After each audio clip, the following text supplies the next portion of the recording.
Okay, let's talk about it. It's that time of year, right? Exams are just around the corner. And for a lot of us, that means stress is too. But what if it didn't have to be that way? What if there was a way to prep for exams that was actually, well, stress free? We're going to break down exactly how to do that. Does this feel familiar? You know, that feeling of just staring at a mountain of textbooks, a pile of lecture notes, and having absolutely no idea where to even start? That is classic exam overwhelm, and trust me, pretty much every single student has been right there. But here's the good news. That feeling of being totally overwhelmed, it isn't permanent. It's not your destiny. It's really just a problem that has a solution. And that solution is all about having a clear, actionable plan. Seriously, managing stress just starts with taking back control. So let's dive into that plan. First up, we're building our stress-free game plan. The whole goal here is super simple. We want to create a real sense of control over your studies and turn all that chaos into a calm, structured process. And this game plan really just boils down to two simple but honestly super powerful ideas. First, forget about those marathon 8-hour study sessions. They just don't work. Instead, break everything down into small, focused chunks. Think like 45 minutes on just one single concept. It's so much more achievable. And second, you've got to be strategic. Don't just start at page 1 and hope for the best. Instead, jump straight to the topics you feel the shakiest on. That one little shift immediately puts you back in the driver's seat. Okay, so you've got a plan. But how do you make sure that study time is actually effective?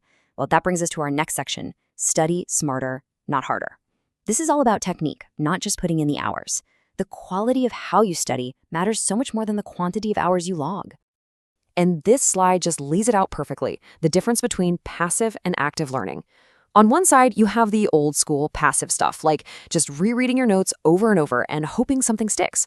But on the other side, you've got the active methods. We're talking about things like active recall, which is where you force your brain to actually pull information out of your memory, not just look at it, and using practice questions to really apply what you've learned. You know, every time you do this, you're making the connections in your brain stronger, making that info easier to find during the actual exam. It's kind of like the difference between watching a basketball game and actually getting on the court to play. So if you remember just one thing from all this, let it be this. Use active recall and practice questions instead of passive reading. Making this one change can totally transform how well your brain holds on to information. It's a game changer. All right, we have our plan, we have our technique, but there is one more critical piece to this puzzle. We have to fuel the brain. And this is where we have to remember that your body isn't separate from your mind. It's a vital part of your study toolkit. Think of this as your high-performance checklist. Taking short breaks isn't being lazy. It's actually a strategic way to hit the reset button on your focus. Getting enough sleep? Absolutely non-negotiable. And things like staying hydrated, getting a little exercise, and finding a quiet space to work, look, these aren't luxuries. They are fundamental for getting your brain to work at its best.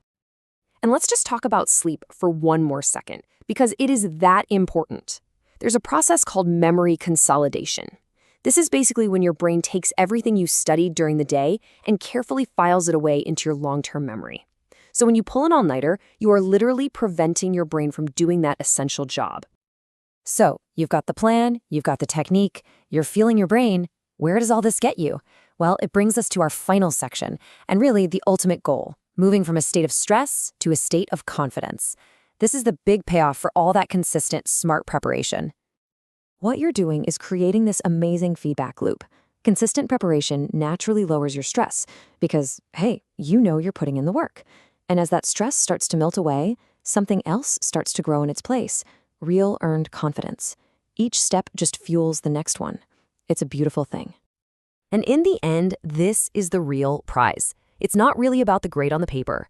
The single most important thing you get from this whole process is that lasting confidence in your own ability to look at a huge challenge, break it down, and succeed. So I'll just leave you with this final thought to chew on. As you get ready for your next exam, try to shift your perspective a little. What if the main goal wasn't just about getting an A? What if it was about mastering a process that builds this unshakable confidence that you can take with you long, long after that exam is over?